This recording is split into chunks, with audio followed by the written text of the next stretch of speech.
What's up, everybody? Ty Bartell in with another edition of Player Profile. This time we head to our friends over on the east side of Akron, home of the Archbishop HOBAN Knights. One of the girls' basketball players, junior guard Naira Steven Zig, joining me today. How we doing, Zig?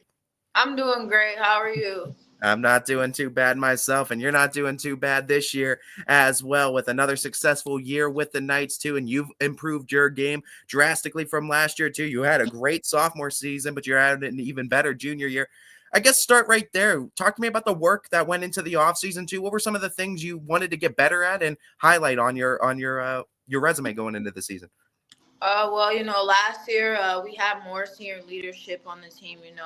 With three seniors on the team and me kind of in the shadow as the sixth man. Trying to earn my spot. So really, just over the off season, I really focused on expanding my game and being able to pick up plays more, be smarter on the court, having those different qualities that will keep me on the floor. So, yeah. You are a guard that could back down bigs pretty effectively too. You are strong in the paint and in the post area. Just talk to me about what gives you that kind of strength too. How much does a workout regimen go into that too, or is that just natural God gifted strength?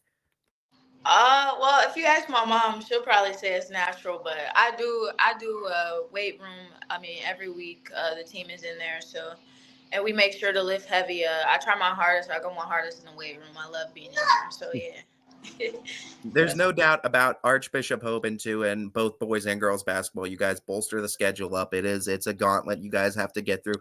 Talk to me about the competition, the ebbs and flows of this season, and how excited you are. You got one tournament win already under the belt too. How excited you are to keep progressing through this tournament? Yeah. I mean, it's so exciting. I mean, just having a schedule like having the schedule we have and playing like the greater teams, like it just brings more like confidence to this team, like as we go through those games and we defeat them, and like everybody's so hype about like how far we're gonna go, and it just really pours a lot of energy into each and every one of us. Really, we said at the beginning of the year we were gonna go our hardest, and we're going through everybody this year because we really want to make it to the end, and I really believe that this team can do that. I know district championships first and foremost are always a goal at Archbishop Hope, and you guys aren't in a conference, so you guys look for that goal too in the tournament time. Fell just short of that goal last year. How much did that fuel the fire of the girls coming back to this team? How much did it fuel your fire? How hungry are you in this season? Man, I can tell you, like, I've never forgotten about that game. I mean, I know me and the other juniors who are actually like returning players and stuff, and our one senior that we have now, Finley, that you did a player profile with. We are all very hungry for that district title. I mean, we don't. We felt kind of like we let our coach down last year with not being able to pull out another win in the district final, and it really hurt us. But we never forgot about it, and we continue to work at it. So yeah. I love Coach Pam Davis too. There's no doubt one of the best, if not the best, in the entire state as far as girls basketball is concerned. What's it been like to be under her direction too, and just to kind of pick her brain at practices a little bit? Yeah, I love Coach Pam. She's probably one of the greatest coaches I've ever had. Especially like coming into such a big branded school, and me just being an eighth grader, just starting to play basketball. Her and Coach really put a lot into me since my freshman year, and just picking up. She showed me a lot, picking up plays, being able to run a run an offense and not just be out there on the court. Like undirected by myself, and I really pick up a lot from her and her years of coaching and all of that knowledge that she holds. So yeah, really. When we talk about your personal journey and some of your early chapters in the sport of basketball, what's your earliest memory playing the sport? When's the first time you remember getting involved? First time, I can tell you, I was about what I might have been like 8, and my dad like he had me like bouncing a ball like outside in the freaking at the park, and I couldn't make a layup to save my life. And it just kept rimming, and I would cry and stomp away. I quit, Dad, and I could never. But like I don't know. He always pushed me to like keep going because I used to before basketball. I was a dancer. I danced every week, every day. I danced. I went to school for dance, everything. But once I made my first layup, I was playing ever since. So I yeah. was gonna say, do you ever look back at dance and wish you may be still involved with it? I mean, HDT does do some incredible things over there at Hoban, no doubt. I actually danced AZT my freshman year, but basketball really took over, and I loved it, so I When sacrificed. when we talk about the discipline you have to improve your game, I know it takes endless hours of work that aren't happening in organized practices. I know you have to practice on your own. I know you're putting in work on your own too. Talk to me about that discipline mindset too and what that's like, because I know there's inevitably days you don't want to be working on basketball or working on your craft, but I know with the type of mindset you have, you do. So how do you get through those days where you don't want to do it?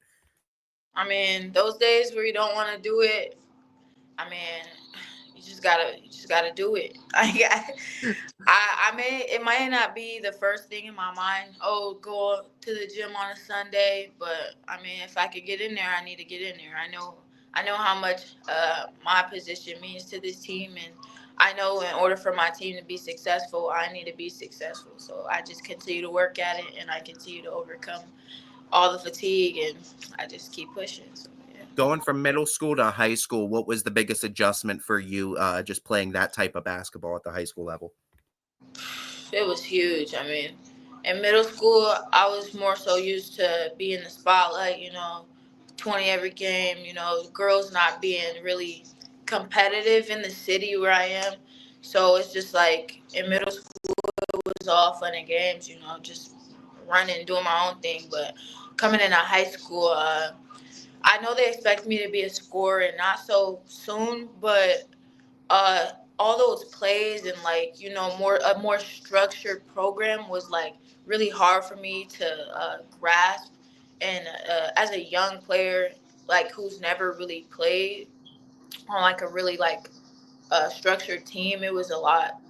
It was definitely a lot, but like I said, with those seniors and the leadership, they were definitely helping me cruise through my freshman year, and really coach was really on me because they believed in me, and yeah, they continue to be on me about those, and I would forever be grateful for that. So yeah. You're still a 20 a game, girl. It might be a little bit tougher to score those 20 now, but you're still that 20 a game. It feels like every time I see you, at least you're dropping big performances. What do you Thank think you as a person too? And of course, high school is always the time of maturing too. You're going to be growing up, and especially with sports too, you kind of have to take on those leadership roles junior and senior year. What do you feel is the biggest thing you've grown in as a person from freshman year to now? And My biggest thing, I think I definitely think attitude. I think my attitude has matured a lot.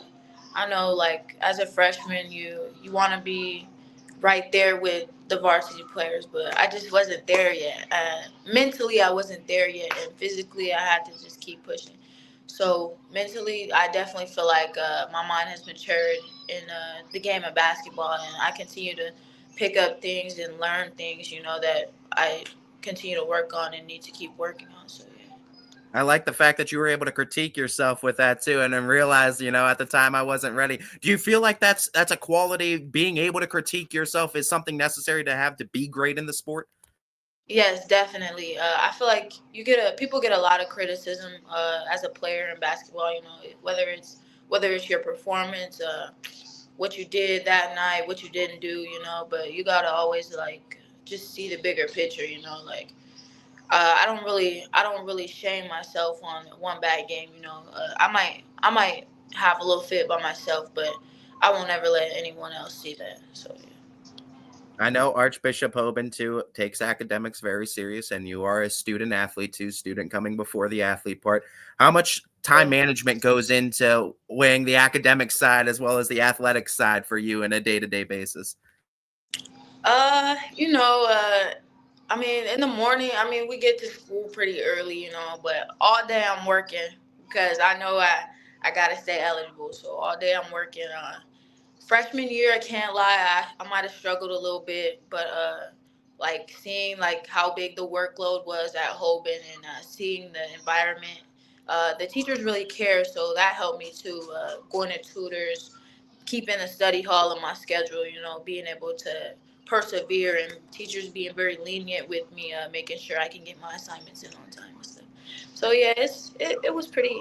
It's been pretty good. I can't even lie, and I've been thriving honestly in school, so I'm really proud of myself. And you need to be able to do that too. I think with the workload that student athletes have nowadays, I don't think some generations realize the uptick that we've seen in that workload from just 20 years ago, let alone 30, 40 years ago in high school sports. When we talk about you though in particular, and you talked about some of the teachers, great teachers there, I want to give you that chance. Shout out some of the teachers that have been influential and had an impact on you over at Hogan. Man, shout out Miss Motil, my English teacher. She worked on that essay with me for weeks, and I will never forget. Yeah, her.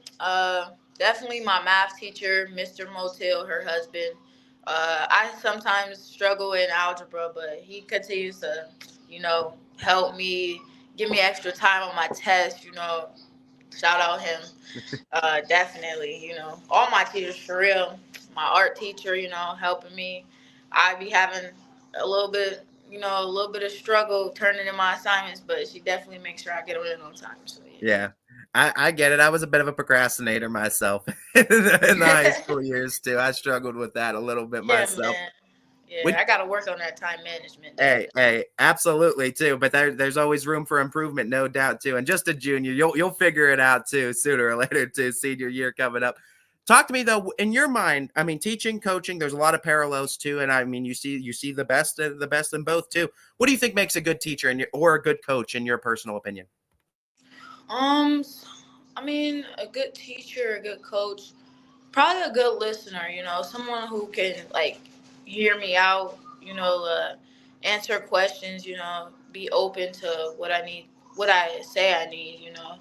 I feel like good coaching is being able to like be respectable, but like be able to reach out and like talk to me as if like like have a relationship with me, and not just not so much as a demanding relationship, Yeah. like someone I feel comfortable talking to. Yeah, I Building definitely that feel like it goes into being a good coach or teacher. Yeah.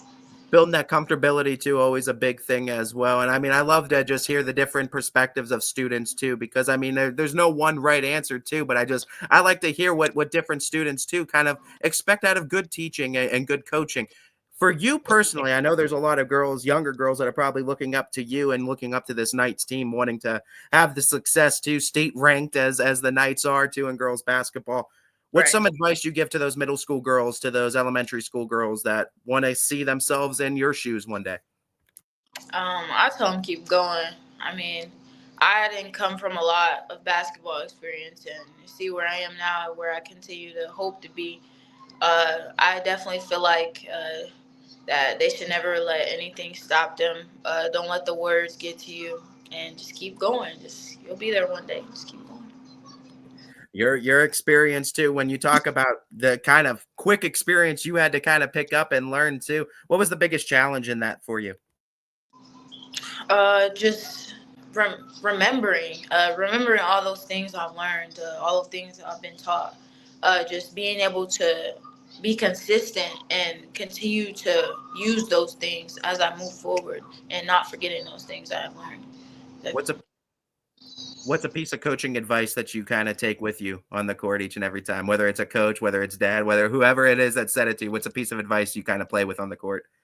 Something I definitely remember, like rememberable. Something Coach Willie told me. He said, "Be coaches like players who are coachable players." And I've always like looked at it like, at first I'm like, what does he mean? Like, you can coach me, like, but actually like listening, like hearing that over and over, like I feel like I've become like coachable. Like I feel like a player who can listen and critique, like can take constructive criticism, Yeah. and that's a big thing that I've learned from someone. So Well, yeah. We could definitely see it in the improvement in your game, both on and off the floor, too. You've become one of the leaders of this team, and just a junior, I know your ceiling is still so high, Zig. Before I let you go, too, and before I give you the spotlight, too, almost forgot. We gotta address the origins of the Zig nickname. Where did the Zig nickname start, too? Because we gotta address the origins of this. Oh man, dang! So many people ask me this. That's crazy. But actually, so when I was younger, my mom and like my aunts and stuff, they didn't think like my legs were like always like turned in, and I was like the most energetic child. So I would like be running around doing a whole bunch of stuff that I probably wasn't supposed to be doing. But yeah, and it always looked like there was something wrong with my legs because every time I moved, it was in a zigzag. And my aunt started calling me Zig, and ever since like I started moving in a zigzag, I never could walk straight, never could run straight, anything. So it just stuck with me. Everybody.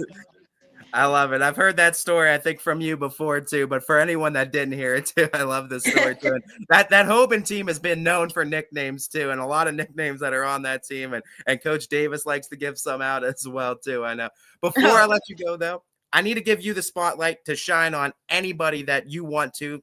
Give some love to the people that have been there for you along the way, supporting you in this journey. uh, Definitely my mom, my dad, my brothers. Um, my grandmother, she makes it out to as many games as she can.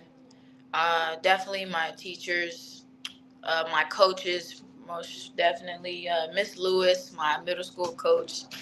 Uh, yeah, my grandpa, he passed away a few years ago, but he was around when I first started. So yeah. Got to give love and support everywhere too, and I love it too. I love giving those shout outs to those people that mean it too, because sometimes they don't hear it enough too. But I know all the people in your life have been so influential too, and I mean I'm just excited to see where you can continue to take this career and where this is going to all lead you after everything is said and done. This has been a first edition of Player Profile with Naira Stevens, Zig from Archbishop Hoban.